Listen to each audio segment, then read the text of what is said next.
Eka Wulandari.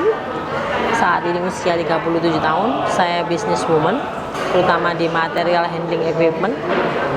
Saya sudah bekerja di alat-alat berat ini sekitar 8 tahun.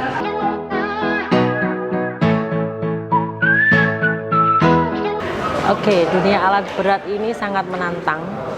Which is saya adalah lulusan D3 pariwisata yang tadinya bekerja di dunia penerbangan, tiba-tiba harus merasa berada di zona nyaman terlalu lama. Jadi saya harus mundur satu langkah untuk maju ke depannya dengan mengambil langkah yang lain daripada yang lain, 180 derajat. Jadi dari penerbangan menuju ke alat berat. Challenging buat saya, tapi itu yang saya inginkan pribadi. Saya nggak mau berada terus-terusan di zona nyaman yang membuat hidup kita tambah vakum, nggak bisa berkembang. Itu alasannya.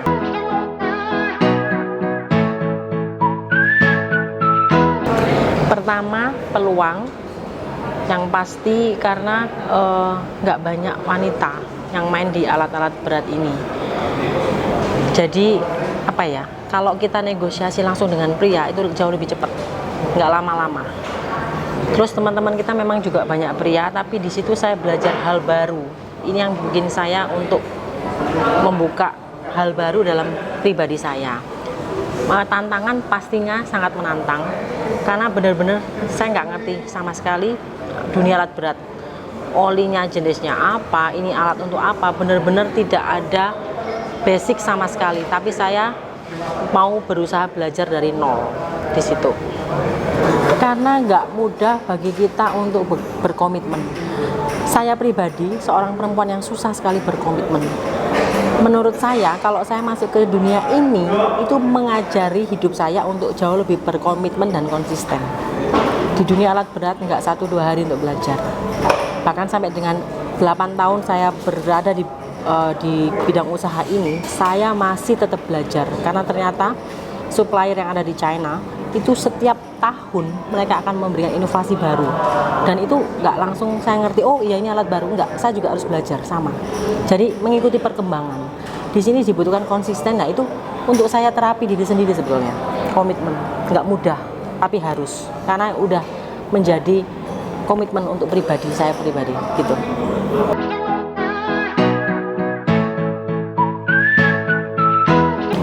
Pertama memang kita buka di Indonesia, yang kedua kita buka di Singapura, yang ketiga di Malaysia, yang keempat di Myanmar, kelima mau di Vietnam tapi kita gagal karena terbentur pas dengan COVID-19.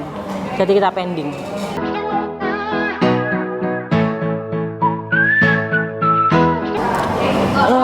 Sangat berpengaruh sekali.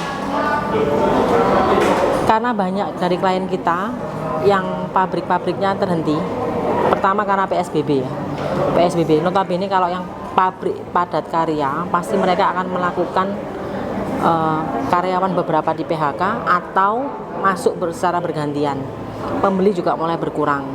Jadi mereka untuk melanjutkan usaha di pabriknya, untuk membeli barang ke kita balik, alat-alat berat ini susah. Jadi yang bisa kita lakukan saat ini adalah servicing, penjualan spare part. Jadi kita maintenance. Yang kedua bukan hanya COVID-19, kebetulan baru aja tahun ini ya kalau nggak salah, Myanmar ada kudeta militer, itu sangat berpengaruh. Kantor kita di Myanmar tutup total sampai dengan hari ini. Jadi bukan hanya COVID, banyak hal sebetulnya. Malaysia karena lockdown sama, Singapura juga lockdown. Jadi kita tetap harus survive dengan cara servicing. Jadi semua negara melakukan hal yang sama.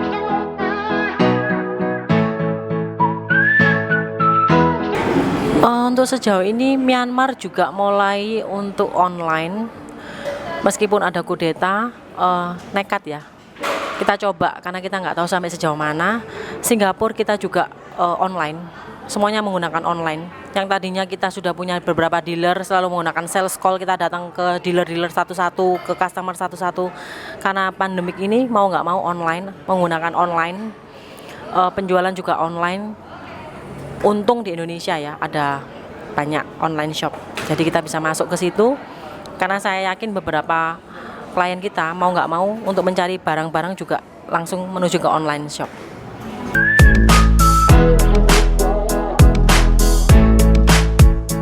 Drastis, sangat drastis, serem. Bisa jadi 80-90% loh omsetnya turun. Luar biasa. Penjualan ya, penjualan.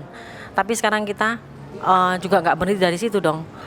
Saya harus mikir, ini penjualan berhenti sedangkan barang saya masih banyak. Jadi saya rental. Saya buka rental. Ada rental hand pallet, forklift, hand stacker. Semuanya saya rentalin.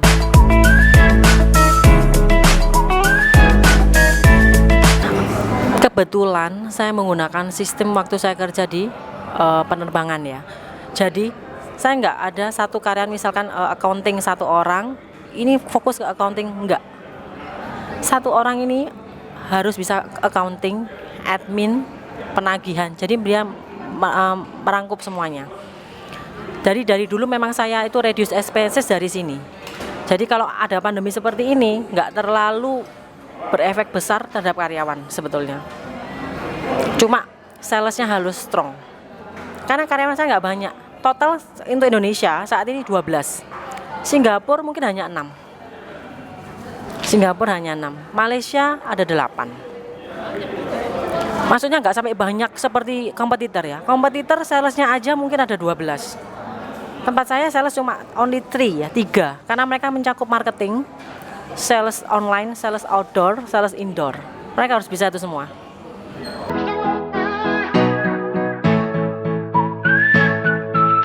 Seorang pemimpin, baik itu laki-laki atau perempuan, fungsinya adalah satu, bisa mengayomi. Pemimpin tuh tidak hanya kamu rekrut orang, lalu kasih gaji, selesai. No. Buat saya, first adalah tanggung jawab saya. Begitu kalian masuk, join dengan perusahaan saya, menjadi staff saya, otomatis saya akan bertanggung jawab. Bagaimana menggaji, bagaimana mengajarin, delegasi job. Pada saat saya bisa delegate my job ke staff-staff saya, itu otomatis saya bisa bilang bahwa almost successful. Seorang pemimpin yang tidak bisa delegasi ke staffnya, setiap hari harus ada di kantor, tidak bisa autopilot, something wrong. Kita pemimpin juga business develop. Tapi kalau kita fungsinya di kantor hanya untuk mengawasi yang orang kerja, apa fungsinya? Seperti itu. Pada saat kita sudah bisa delegasi ke staff dan staffnya itu sudah bisa berjalan dengan baik, itu yang saya katakan suksesnya di situ. Seperti itu. Jadi yang ketiga adalah kekeluargaan. Kalau seorang pemimpin nggak punya kekeluargaan, tiba-tiba sejauh ini ya, saya punya bos laki-laki semua. Memang mereka punya rule, tapi semuanya adalah strictly. Begitu nggak masuk SP 1, 2, 3 keluar. Seperti itu. Kalau saya pribadi, setiap orang pasti punya kesalahan.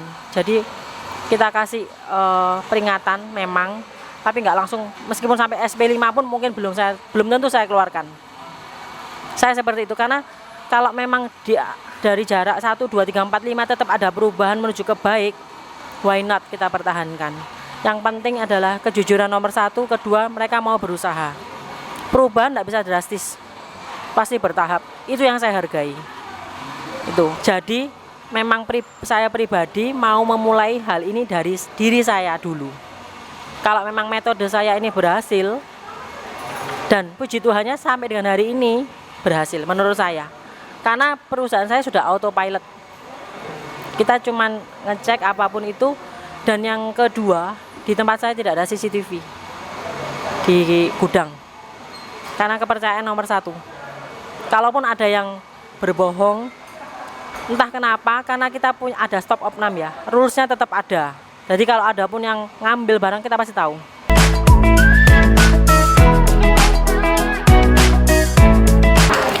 Bisa dibilang benar ya, kalau mohon maaf nih, waktu period time ya, pasti. Apalagi waktu kita hamil, wah, kesenggol dikit aja, langsung emosi. Tapi kembali lagi, saya punya komitmen. Komitmen saya untuk memimpin sebuah perusahaan, jadi saya keluar dari zona nyaman, akhirnya membuka usaha, sampai dikatakan, ya boleh dikatakan pemimpin. Saya punya komitmen, gak bisa semuanya gitu kita campur jadi satu. Saya sempat pernah terjadi mau marah, saya ke toilet. Jadi mikir lagi berulang kali, marah kenapa ya? Marah kenapa? Reasonable nggak sih? Jadi hampir setiap anak-anak di kantor tahu kondisi saya. Mau nggak mau, seorang pemimpin itu seperti saya tadi ngomong, mengayomi. Otomatis mengayomi harus punya sifat kekeluargaan. Kalau kita tidak mempunyai sifat itu, nggak bisa jalan dengan balance. Dalam artian keluarga kita pribadi di rumah, yes ada. Tapi saat kita di kantor, kita punya a new family dengan berbagai macam karakteristik. Dari situ untuk saling menjaga satu sama lain. Karena kita tidak bisa merubah karakteristik seseorang, jadi kita menjaga, kita pribadi yang menjaga. Itu paling penting.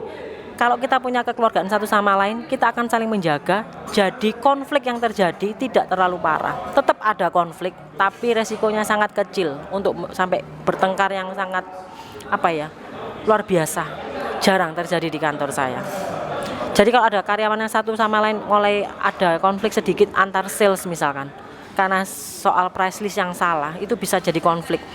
Kita selesaikan secara baik-baik. Yang satu karakternya seperti ini nggak bisa dirubah, yang satu juga punya seperti ini. Kita sama-sama nggak bisa merubah karakter, tapi karena dengan sifat kekeluargaan itu kita jadi memahami karakteristik masing-masing.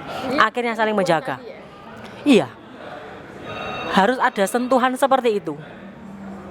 Kalau dulu di tempat saya kerja semuanya laki-laki, nggak ada sentuhan itu, akhirnya ya sampai keluar pun tetap merasa benci dengan staf yang lain. Saya nggak mau seperti itu.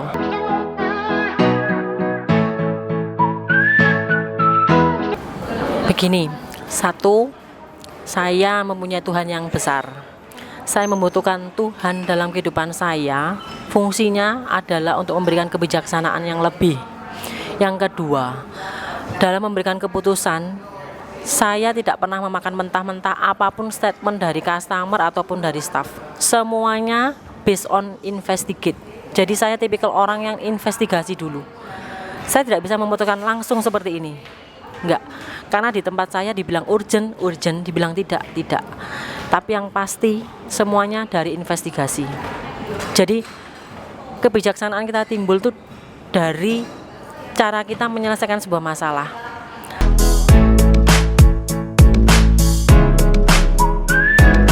Harusnya perlu. Dulu saya sering sekali baca, tapi kali ini karena sudah udah nggak sempat. Dibilang sempat harusnya masih sempat, tapi untuk kondisi saat ini dengan ada 2 anak ya, saya itu merangkap segalanya gitu loh. Anak ya tahu, ada 2 anak semuanya diurus sendiri, bahkan online school juga semuanya saya sendiri. Jadi secara tidak langsung lambat laun buku yang saya pelajari dulu itu terpraktekkan semua sekarang, ditambah dengan experience yang ada, plus jangan pernah meninggalkan Tuhan. Kenapa? Dari situ kebijaksanaan lain akan terbentuk yang kita kadang nggak bisa diambil dari buku.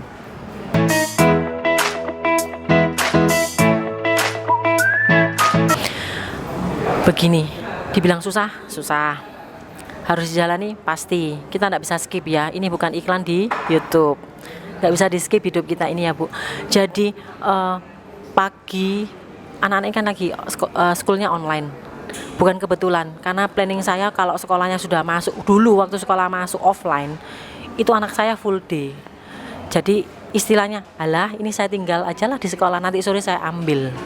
Tapi ternyata di luar dugaan ya, pandemik, saya harus menjadi guru. Pagi harus menjadi ibu rumah tangga, menyiapkan segala pernak-pernik itu. Meskipun ada seorang ART yang membantu saya, tapi tugasnya hanya untuk membersihkan rumah karena saya benar-benar nggak sempet. Tapi kalau untuk urusan anak-anak makan, mandi, sekolah, terus masak untuk suami, itu number 1 adalah saya pribadi. Jujur saya ke kantor jam 9:30, sampai di kantor 9:30 karena online schoolnya selesai jam 9. Dari online school jam 9 selesai, saya langsung ke kantor. Pulang jam 3, sampai rumah jam 4, masak lagi. Jadi nggak full timer kayak dulu. Saya merasa bersalah, iya, tapi paling tidak semua saya bagi secara balancing.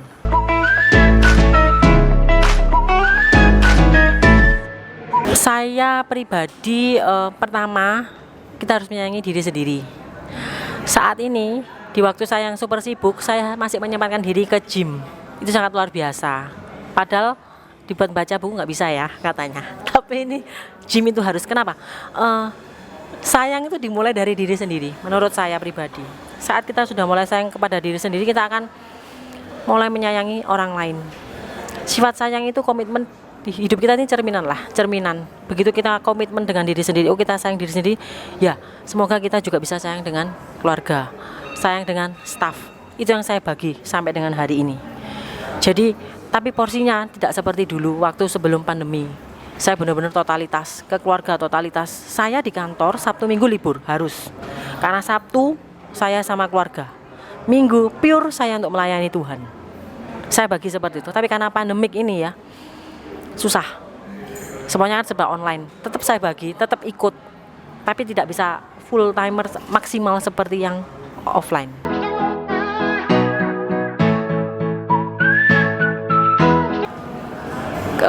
Komitmen, jangan pernah di skip atau menghilangkan. Contoh, saya sudah buka alat berat, tiba-tiba saya buka bakso. Oh, baksonya rame, alat beratnya tutup. Enggak, itu bukan tipe saya. Di saat kita sudah mulai nambah satu bisnis lagi, itu berarti komitmen Anda, komitmen saya pribadi harus nambah, diperbesar untuk dua belah pihak sama seimbang. Karena begitu kita buka bisnis yang lain, otomatis kita punya staf baru, punya tanggung jawab baru yang harus kita jaga, yang harus kita ayomi. Keluarga baru lagi.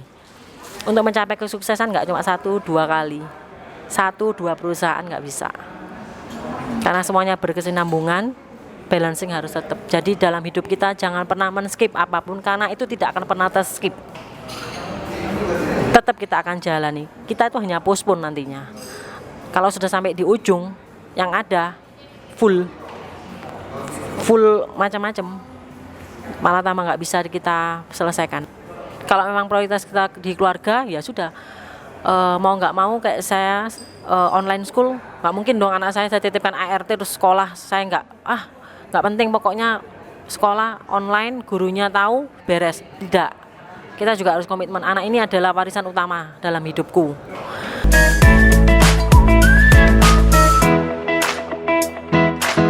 Pada saat kita mulai memutuskan untuk mendirikan bisnis sendiri, itu yang paling penting. Pertama, Anda punya waktu.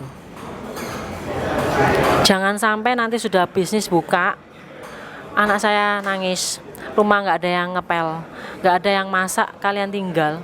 Itu bukan solusi yang baik. Pada saat kita wanita, seorang wanita itu sangat berat ya tugasnya. Begitu kita seorang wanita sudah komitmen untuk buka bisnis baru, Anda harus punya waktu, bukan punya uang. Punya waktu dulu.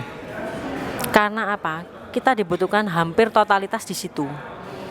Tanggung jawab kita udah mulai besar nih, karena kita punya staf yang harus kita gaji setiap bulannya, nggak main-main kan gitu.